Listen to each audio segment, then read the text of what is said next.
This is the last time we'll see Goose for a few months. Say goodbye to Goose. Bye, Goose.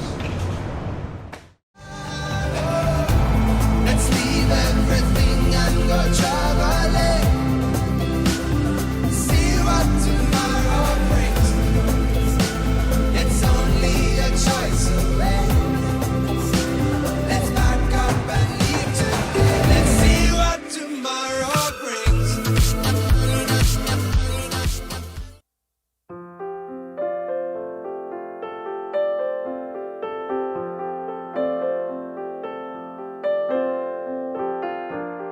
Thankful our pass had actually made it through. We wanted to lose some elevation before calling it a night. And with a better road, we made quick progress of that. But also found we were in a much more populated area, making camping for free a bit more difficult. I've mentioned this before, but we often find ourselves forced to camp in a less than ideal place. And the next couple nights would be that for us. The first night, we found this little disused portion of an old road. We found a little road that's no longer in use. Even though it's no longer in use, I wouldn't be surprised if somebody's walking it in the morning, so we're going to try and tuck to the side so we don't piss anybody off.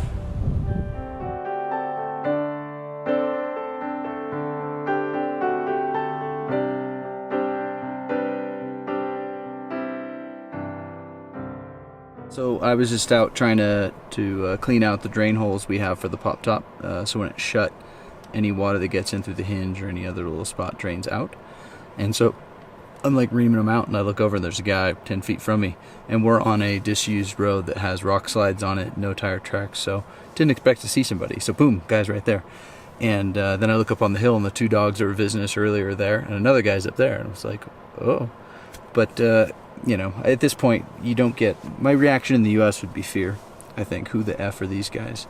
But long ago, we've been conditioned that everyone's really nice. They're scared. So he was just like, hola, you know, who are you, you know? And I just told him we're, you know, Americans from Arizona. We drove here the whole way, and that's our house. And we were wondering if we could camp here just one night. And he's just like, oh, of course, you know. But, you know, one of the guys radioed in that there was a strange car in our area. So I had to go check it out. And I said, oh, you live in the Pueblo up there? He goes, no, not all the way there, just in a house in a casa, you know, really close by. We can't see it because there's a hill here, but he must just be right around the next corner. But yeah, it was cool. As he was checking on us, then there was a lady with an umbrella and a guy standing next to him, and then the two dogs that visited us a few hours ago when we were eating. So it's cool. You know, you start to actually get reassured when people do that versus scared. And if they said, get the heck out of here, then you also would then say, well, yeah, we shouldn't. You know, these guys didn't seem nice or friendly or like they wanted us here. We should go. But when the guy's like, oh, okay, well, we'll check on you. And after 8, no one's allowed in or out of this area. So if you're camping, that's good. You know, you just stay put.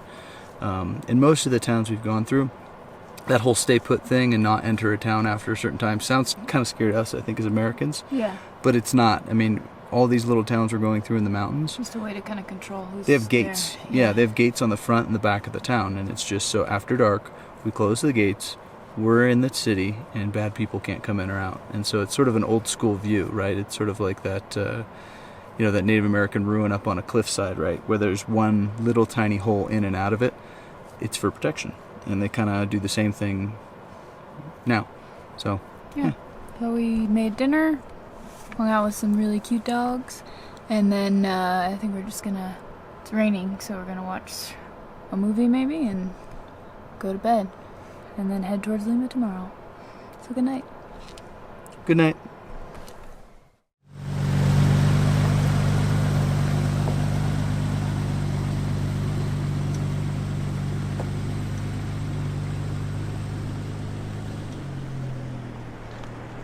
The next day, we had another long one, making our way closer to Lima, and like the night before, had a hard time finding a camp.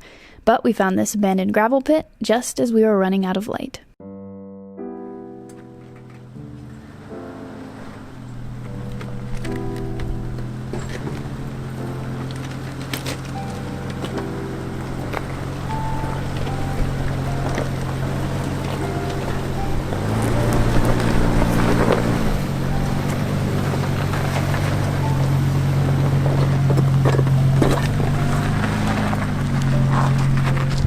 Goose making it look easy, as always. That was a good camp spot last night. It was pretty quiet, just a random rock quarry, and we were able to tuck in back there after our long day of kind of a stressful drive. It was nice. Good temperature too, kind of in the desert. Now we head to Lima. See how long that takes us.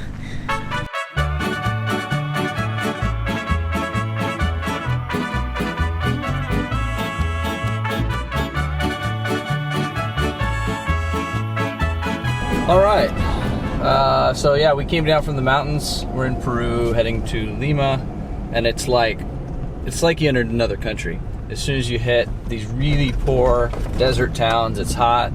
Everyone's honking, and like cars are literally touching, trying to get in front of each other. Man, I feel like we're in a different country, just like that. We're in the desert, giant sand dunes bigger than I've ever seen all around us. It seems like a cross between Mexico and maybe somewhere in the Middle East, something like that. Yeah. And this whole area is littered with Eye-Overlander pins of people saying they had cops want to bribe from them. So we're obeying every law we can. That doesn't mean we're not going to get pulled over. And so it's just always really tense when you're dealing with crazy roads, crazy directions, millions of cars, and then knowing that there are some police that are going to try and get some money from you, and how are you going to handle it when it happens. So Yeah. So this is the road that we go. up and to the left. Yeah. Okay.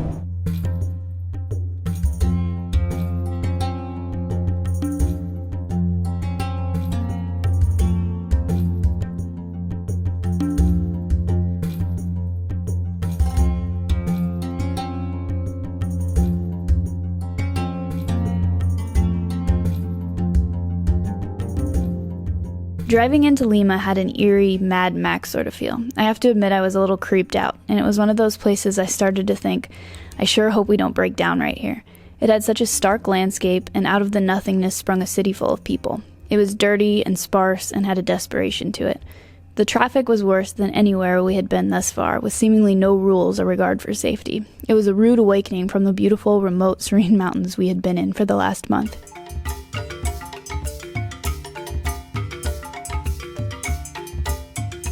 Traffic, huh? Yeah, beautiful Lima traffic. It's insane. Like everything that would be considered rude, you need to do. That's how you drive. Like, if you think you're gonna die, that's mean you're driving right. Like traffic's got the right of way coming this way, let's say. If you sit there, you'll never go. And so we sat there for a while, everyone's honking, and you're like, all right. And then everyone else does it, you see. They just literally drive out in, block all of the traffic with the right of way, until then you just nudge and eventually frustrate someone. They go, fine, I'm gonna hit you, so I'll stop. And then you go. It's crazy. Mildly terrifying. Yeah, I can't wait to park the truck and be done driving the truck for right now. I either want to leave the city, but since we need to fly home, we're gonna park the truck. But those are the only two things I want to do, is either leave the city or park the truck. Yeah.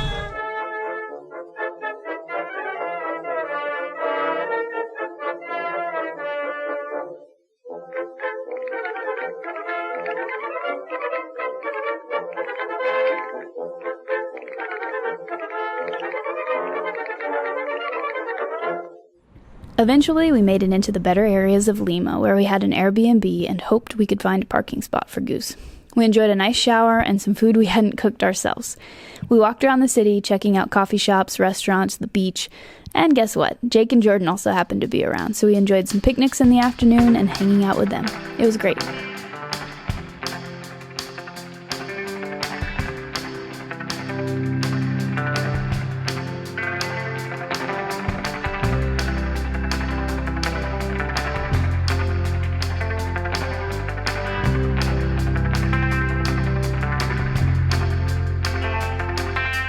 All the while, we were desperately seeking a place to store Goose while we flew home. So, although enjoying the city, we had a little anxiety. Eventually, a few days before our flights, A friend of ours in the US talked to a friend of his at the hotel here that they both work for. He talked to the general manager, and the general manager is going to let us store Goose in the underground parking garage. So free. So it's really the best situation we could have asked for. So we are going to go down there, disconnect the battery, clean out the fridge, make sure he's just as ready as he can for a couple of months of sitting. And yeah, I think we can go either way.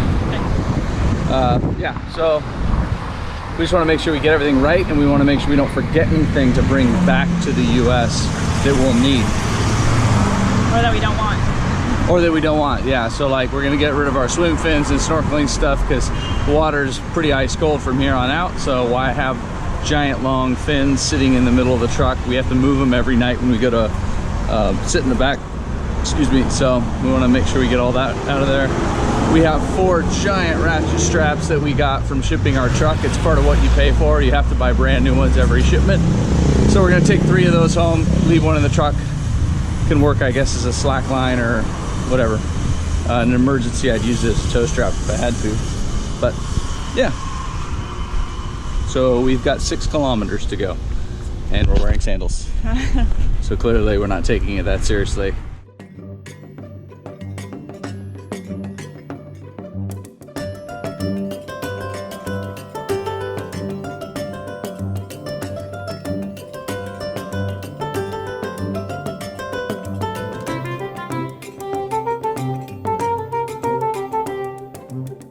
We're just going through everything. We went through the side panels and the 2 front doors. Kelsey's looking through the glove compartment. We looked through the center console. We're just kind of working our way through the truck from front to back. We took off our little emergency Pelican case that we have sort of hidden under in the frame rails of the truck. So we just don't want to forget anything. I don't want to get all the way back to LA and find out at LAX we forgot like our global entry cards or something like that. So I'm trying to remember everything. We'll forget something, but I hope it's not major. We dug through everything to make sure we weren't forgetting something, cleaned the fridge, checked every crevice to make sure there wasn't any random food that would go bad while we were gone, and placed a few dehumidifiers inside before closing good old Goose up for a few months. Okay, so I don't know how worth it this is, but I'm gonna do it anyways. Just got a small can of WD-40. I'm gonna use up the whole thing, spraying any area where there's exposed metal. So we shouldn't have much exposed metal, but of course the solid axles, the rear bumper, the front bumper, places that scrape on stuff when we're off-roading, has some raw metal. And we are 50, maybe 150 yards max from the beach and saltwater air, and it's really hot and humid down here. So I just want to make sure as much as I can that things aren't going to rust by the time we get back. So that's what I'm going to do.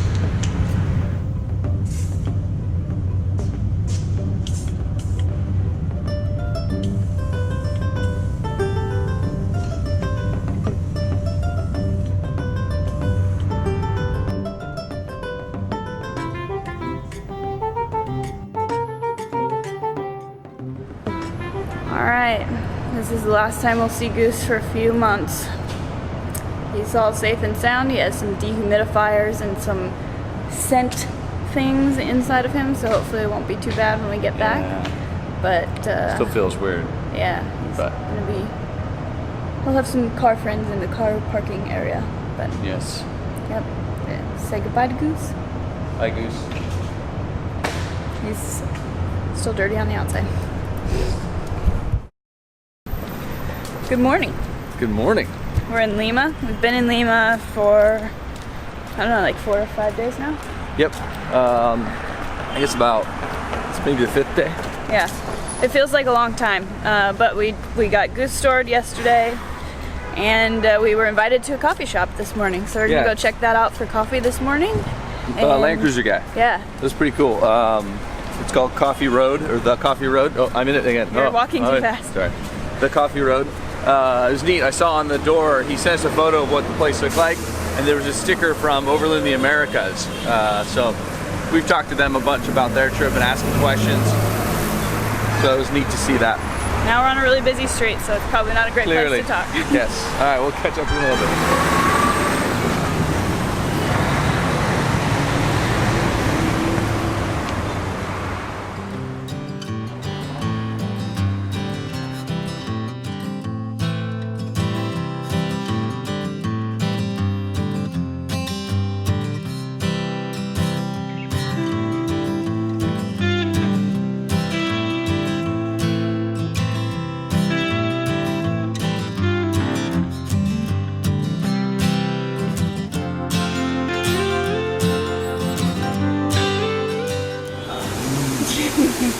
After enjoying some cake and coffee, the perfect breakfast, we had to check out the 70 series outside, which belonged to the owner of the shop and world-class barista, Alejandro.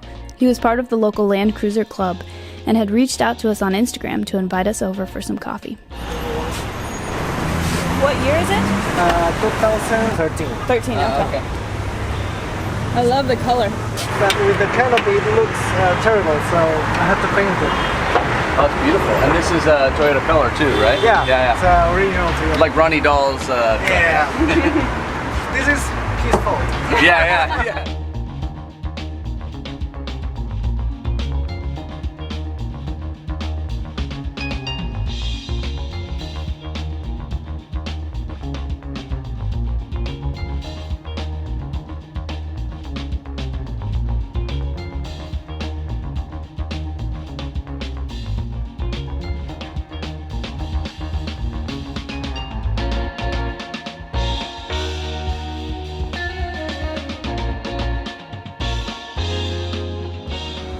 It's not, I mean, it's a little smaller than an 80 series, but it's not that small. Does it feel skinnier? Yeah, it's not as wide probably.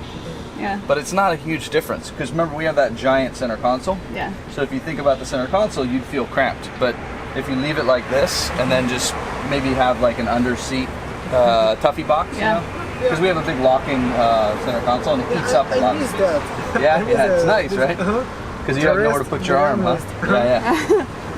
My nephew loves this. Oh, it's Yeah, I sexy. bet. Yeah. Because you can kind of see everything going on. Yeah.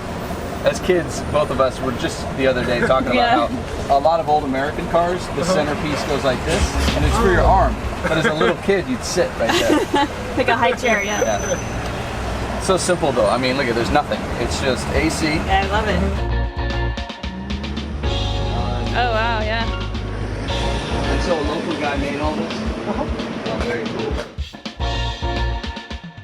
Yeah, and then you've got your controls over there. So your primary side to open it, probably that side, and then you can turn on lights and everything else. Huh? Yeah. Yep. This is a winch I used to have. So in my old, I had a 4Runner back in like late 90s, and this is the winch I had, and it was good too. It's not as powerful or as fast as the one on the front, but it's really good. Fine. Yeah. Oh, I can't stop smelling it. Show them the label. It smells so good. It's from Cajamarca. We've been there. Or Cajamarca, I'm not sure how you say it, but. I've heard people say it both ways, so Yeah. there you go. So we met with Alejandro and saw his really cool truck. He showed us all. So he's got essentially the can't see only if you're in it. 79 series double cab in Peru. It was a mistake order, I guess. He was telling me that the original owner went to a Toyota dealer, and the salesman says, "No, I can get you that truck." And he goes, "Okay, then I'm paying for it right now." And so he ordered it, paid for it, and then, essentially Toyota knew they had to fulfill it because there was already payment made or something. So he bought it off of that guy, made some modifications to it, built a box on the back. It's beautiful. He's got a turbo on it, but he turned the turbo down. The other guy had it kind of cranked for ultimate power, and he's looking more for running cool and reliability. So I think he's at about 180 horsepower, which doesn't sound like a lot, but with all the torque of a 1.8Z, I bet you it's a great truck. Next time we come back, whether it's tonight or in 3 months, I'm gonna ask him for a ride in that truck. Just because I'm curious how it rides. The 79 series double cab is the longest wheelbase of the 70 series. So you got the shortest would probably be the 79 series, just a little pickup truck with no cab. Then the second would be Troopy, and then the biggest would be the double cab 79 series. So I'm kind of curious how that affects the ride. Yeah, and in 2 weeks he's going to like the World Finals, the Barista World Finals in Boston, you said? Yes. That's amazing.